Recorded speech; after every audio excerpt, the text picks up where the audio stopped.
Hola, ¿cómo están? Bienvenidos de regreso a su curso de motores de combustión interna para ingeniería. En esta ocasión vamos a hablar de la combustión en los motores. Espero que les sirva muchísimo esto que vamos a ver en esta clase.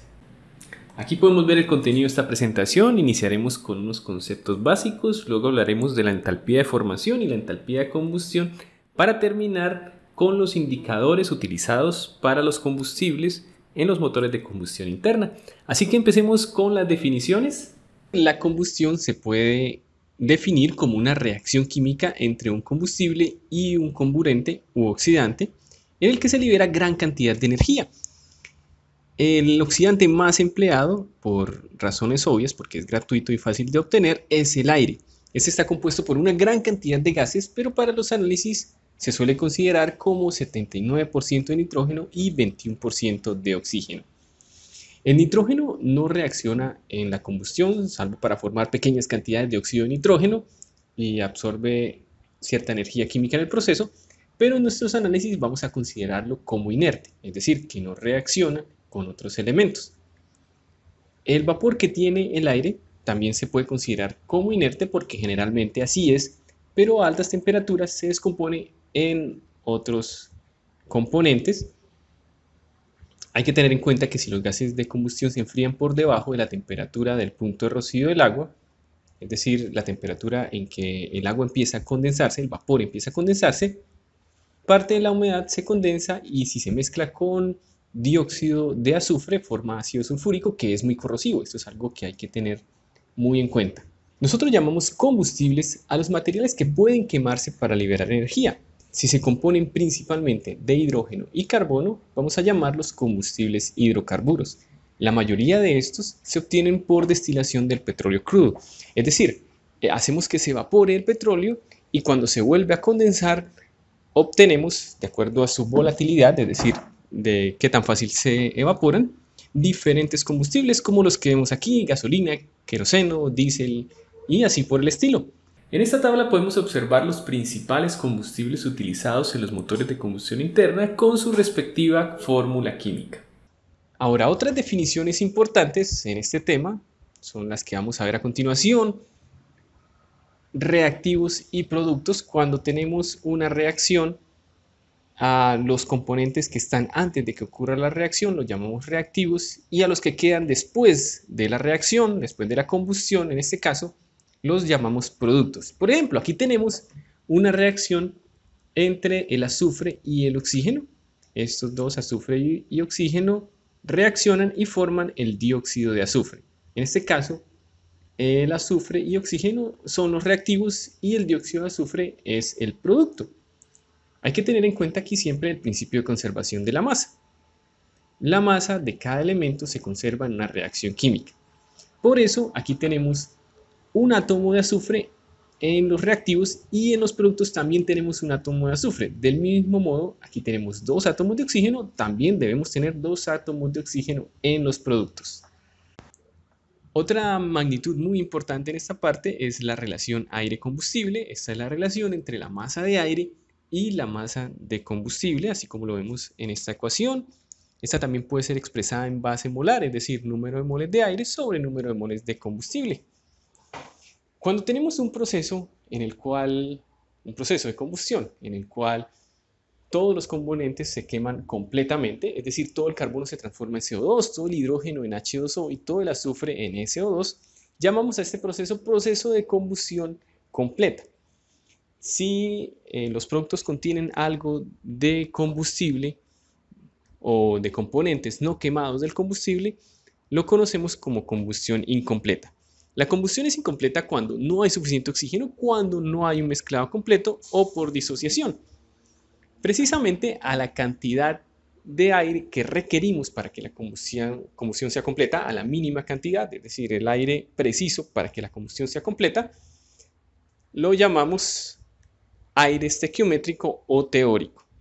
Cuando tenemos una combustión con la cantidad precisa para que sea completa y esta es completa, la llamamos combustión estequiométrica o teórica. También existe algo llamado la relación de equivalencia, que es la división entre la relación aire-combustible, masa de aire sobre masa de combustible. Si la combustión fuera estequiométrica, fuera teórica, sobre la relación aire-combustible real, la que tenemos en lo que estamos analizando, que sería igual si utilizamos lo opuesto, la relación combustible-aire, masa de combustible sobre masa de aire real sobre la estequiométrica.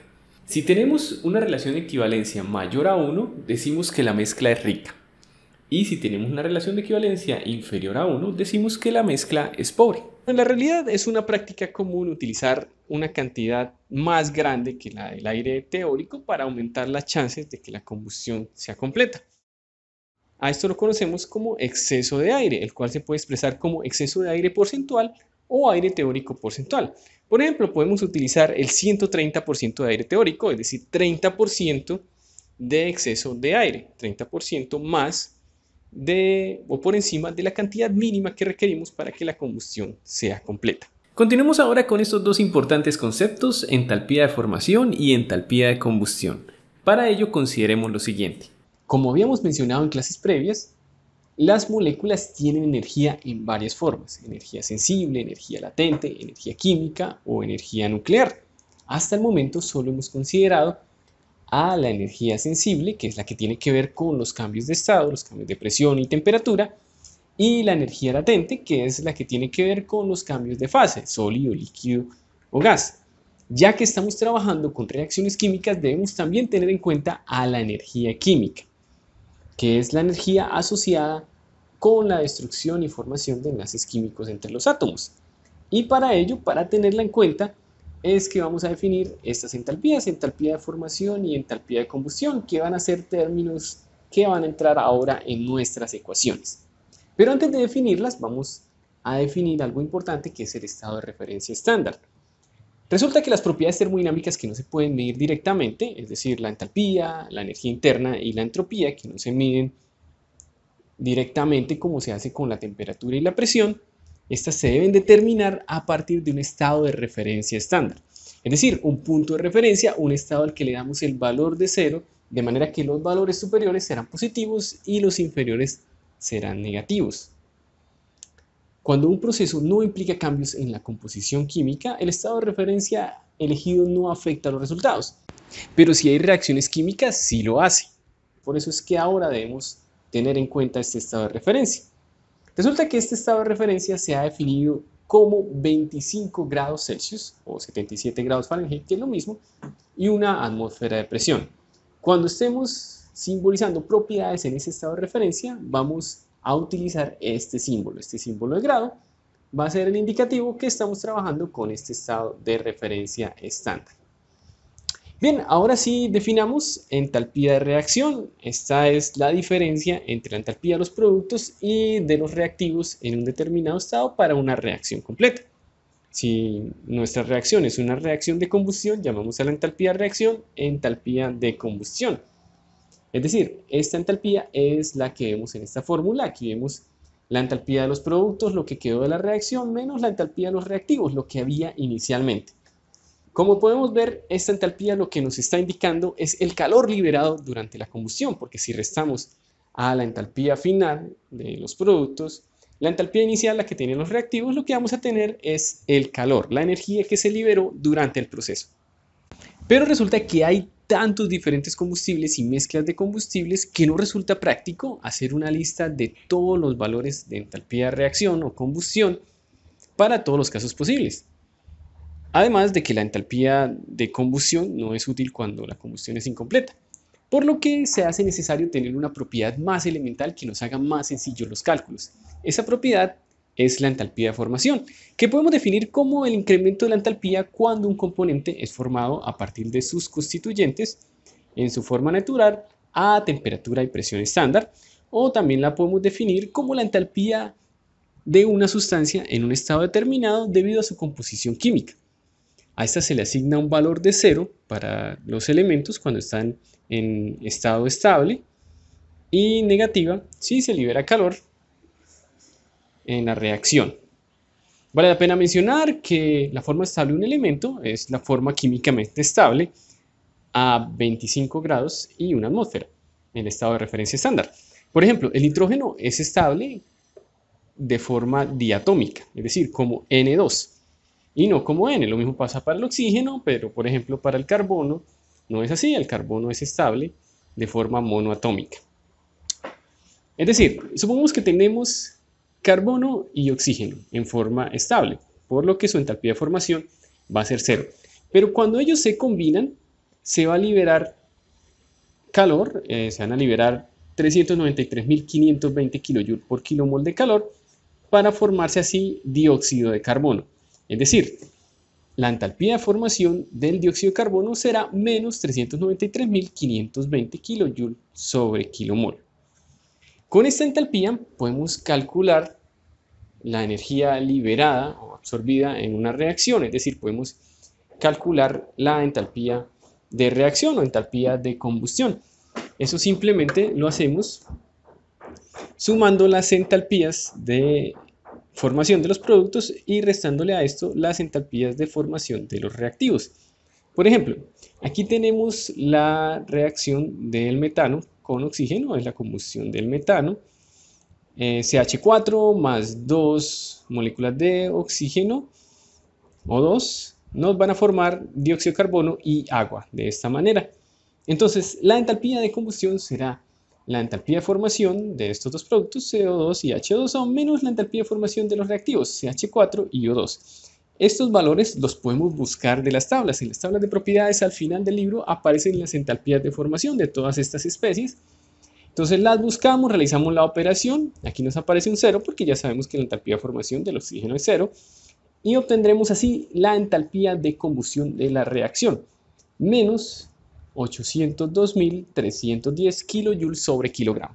Hablemos ahora de los indicadores utilizados en los combustibles para motores de combustión interna. Uno muy importante es el poder calorífico, que es el calor liberado durante la combustión cuando esta combustión es completa. Ya habíamos mencionado que a la energía liberada o absorbida durante la combustión la llamábamos entalpía de combustión, que si era negativa era porque se estaba liberando energía y si era positiva era porque se estaba absorbiendo energía. Pues bien, el poder calorífico es entonces el valor absoluto de la entalpía de combustión. Consideremos ahora lo siguiente.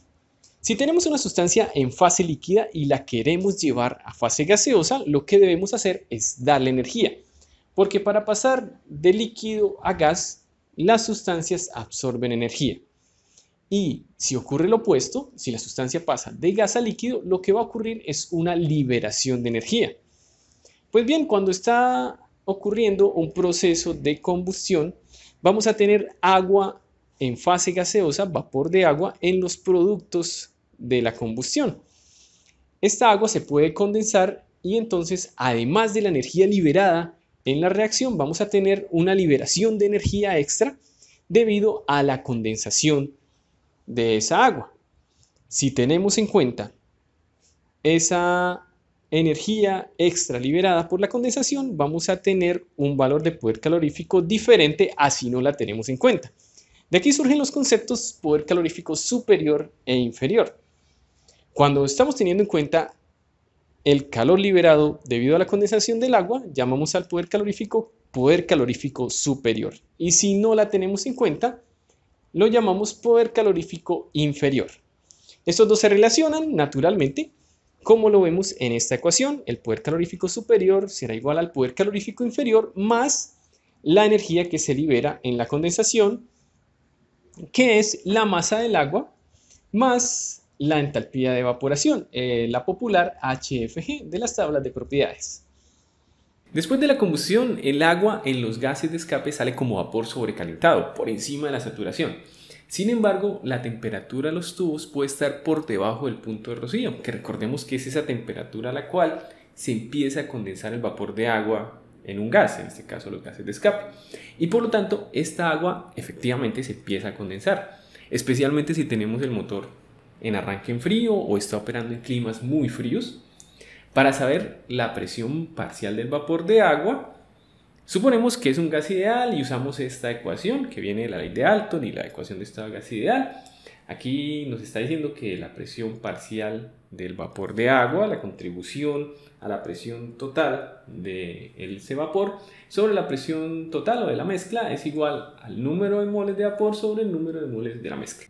Entonces, conociendo la presión a la que está el vapor de agua en la mezcla, podemos saber si con la temperatura que tenemos empezará a condensarse.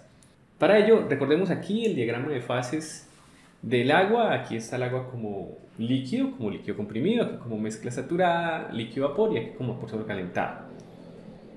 Conocemos la presión, entonces sabemos que este es el recorrido que hace el cambio de fase a presión constante. Con esa presión podemos saber si a nuestra temperatura vamos a estar todavía como vapor sobrecalentado o en la zona de mezcla, o sea, va a empezar a transformarse en líquido. Si eso pasa, pues vamos a tener condensación del agua. Los valores de poder calorífico se encuentran tabulados. Aquí vemos una tabla en donde se nos presentan los principales combustibles utilizados en los motores de combustión interna, su fórmula química, su masa molar, el poder calorífico inferior y la relación aire-combustible que se usa con ellos. Otro indicador muy importante es la temperatura de autoignición. Esta es la temperatura a la cual la mezcla aire-combustible se enciende, se prende sin necesidad de chispa.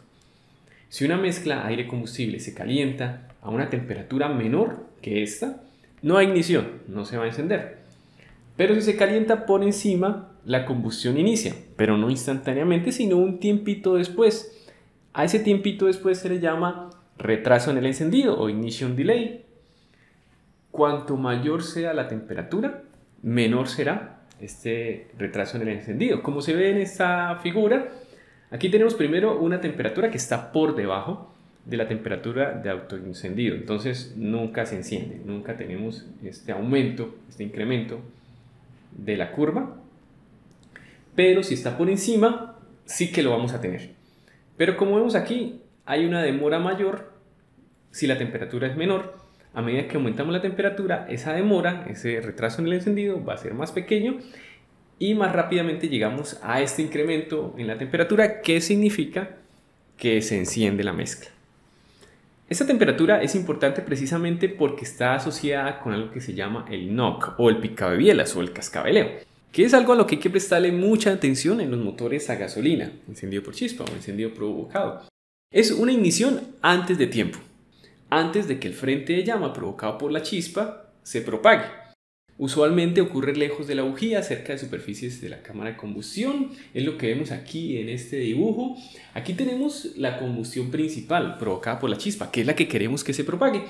Pero ocurre una combustión en otras superficies, en este caso en la superficie del pistón, que no queremos. Esto provoca una vibración maluca que puede provocar daños severos. Sucede porque la temperatura en esas regiones supera la temperatura de autoignición. Esto debido al calor por radiación desde la llama y a la alta presión debido a la expansión de gases calientes. Y recordemos que a altas temperaturas se acorta el tiempo de retraso en el encendido. Entonces vamos a tener esas explosiones en donde no queremos. En esta gráfica vemos una comparación de cómo es el aumento de la presión en la cámara cuando no hay knock y cuando hay knock. Cuando hay knock, vemos aquí esta oscilación de la presión, estos piquitos son la vibración provocada por estos encendidos fuera de tiempo. Ahora un indicador muy popular para la gasolina, que es el número de octanos u octanaje. Este es un valor de 0 a 100 que describe la capacidad antidetonante del combustible, usualmente de la gasolina. Si es bajo, significa que se parece más al heptano, es decir, se enciende fácil y provoca knock fácilmente. Fácilmente se provoca el picado de bielas que vimos en la diapositiva pasada. Pero si es alto, significa que se parece al octano. Su encendido es más difícil y se dificulta el knock, lo cual es bueno. Usualmente la gasolina tiene valores de número octano entre 83 y 92. Para medirlo se utiliza un equipo experimental como el que vemos aquí en la diapositiva. Aquí lo que se tiene es un sistema que permite variar la relación de compresión y se mide la intensidad del knock. Dependiendo de las condiciones con que se realice ese experimento, se pueden obtener dos maneras para expresar el número de octano, que son el Research Octane Number, RON, o el Motor Octane Number, MON. Este último a condiciones más severas, como se ve en esta tabla. Aquí vemos las condiciones a las cuales se realiza la medición del MON y del RON. Las del MON vemos que son más severas. Entonces, de acuerdo al NOC, al hacer la prueba, cuanto más se parezca la gasolina al octano, su número de octanos va a ser más cercano a 100. Y cuanto más se parezca al heptano, su número de octanos va a ser más cercano a 0. Por ejemplo, si una gasolina presenta el mismo NOC que presentaría una mezcla de 85% octano y 15% heptano, tendría un número de octanos igual a 85. El ron es usualmente más alto que el MON. En algunos países se adopta el ron como indicador, como en Colombia, en donde la gasolina corriente tiene un ron de 87 y la extra de 92. Un mayor valor de número de octano, ron o MON, permite una mayor relación de compresión en el motor, lo que se traduce en una mayor temperatura de los gases de escape y por ende mayor eficiencia térmica. Muchos autos inclusive tienen sensores para medir el NOC y así ajustar el retraso en la ignición, en el encendido, para lograr evitar que no ocurra. En otros países como Estados Unidos se utiliza un promedio entre las dos maneras de expresar el número de octanos, el ron y el MON, que se llama Anti-NOC Index, AKI, como se ve aquí en esta ecuación. También a la diferencia entre el ron y el MON se le conoce como sensibilidad del combustible, como vemos en esta segunda ecuación. Y si la mezcla es una mezcla de varios combustibles, su número de octano se puede aproximar al promedio de los números de octanos de sus componentes. Ahora, para terminar, un indicador muy popular, pero en el diésel, es el número de cetano o cetanaje. Este es un indicador de la inflamabilidad del diésel, generalmente está entre unos 40 y 60. Cuanto mayor sea, más inflamable es el combustible. Este es un parámetro necesario para controlar el retardo en el encendido y así lograr una buena combustión. Un valor alto de número de cetano indica que el combustible presenta un retardo en el encendido corto. Y un bajo número de cetano indica lo opuesto, que hay un largo retardo en el encendido. Para obtenerlo se compara la combustión del combustible que estamos analizando con la combustión de unos combustibles de referencia. Esto comparando el retardo en la ignición con un banco experimental como el que se ve aquí en la figura. O también se puede calcular por medio de una ecuación que depende del punto de ebullición y la densidad del combustible. El N-cetano puro tiene un valor de 100, mientras que el alfa-metilnaftaleno de 0 son los combustibles que usamos de referencia. El diésel en Colombia tiene un número de cetano de aproximadamente 47, mientras que el europeo de aproximadamente unos 50. Y bueno, con eso terminamos esta clase. Espero, verdad, que les haya servido mucho. Aquí están las referencias que utilicé para esta presentación. El libro de los profesores Javier Castellanos y Sergio Gómez, el libro de termodinámica de Sengel y el libro de motores del profesor Pulcravec. Muchísimas gracias por su atención. Les deseo un muy buen día. Hasta pronto.